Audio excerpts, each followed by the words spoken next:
Hey guys, Andy Harwood here from the Vaz+Harwood team, and this is a quick video to help you understand what is going on in the process of buying a house between the time that you had the home inspection and maybe the appraisal was done and the closing day. Um, so this can be an interesting time because we've had all this communication and we've been setting up showings and we've been looking at houses, and then we made an offer, and then we did an inspection, and there was all this stuff going on, and then all of a sudden there's kind of nothing going on for maybe 2 or 3 weeks. And when I say nothing, it's not that there's nothing going on, it's just that the main kind of meat part of the transaction is done and fully negotiated.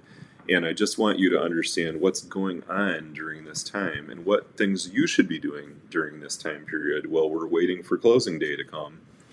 Um, Obviously, this is very exciting. You're going to be in your new house at a certain point coming up really quickly here. On the back end of it, here's the stuff that you don't see or don't see as much of. The lender is finishing up the underwriting on your loan. Most loans are not fully underwritten and clear to close until maybe a week or so or a few days before the closing date. They might need additional things from you. That is not unusual. It doesn't mean that they didn't do their job or drop the ball on anything. They might need some additional documentation as they finish up underwriting on the loan. Completely normal. And then on our end, what we're going to be doing is we are staying in touch with the listing agent who's representing the seller, and we are just making sure. You'd be surprised how many little things just have to be kept on the rails as we finish up the transaction.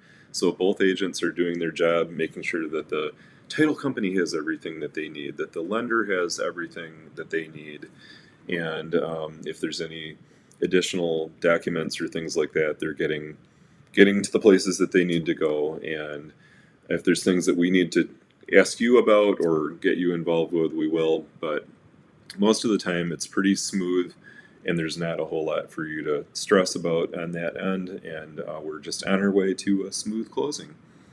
What you should be doing at this point is, assuming we have an inspection that's done and fully negotiated, and you're moving forward with the house 100%, that's when you can tell your landlord that you're going to be moving out on this date, or lining up movers, or making whatever firm preparations that you need to do in order to make your move when you're intending to do it. You should also be calling the utility companies, both for your current property and in terms of the new property, and getting that lined up so that those account switches happen on time.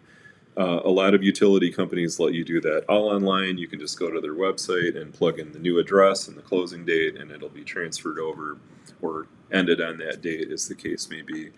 Sometimes you need to call them, that sort of thing. But get those in place so that you're ready to go.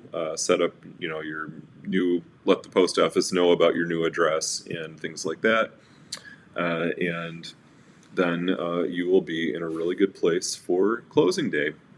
And that's about it for this stage of things. And I'm got another video for how closing day works, which is always the most exciting part. Okay, thank you, and I'm here as always with any questions.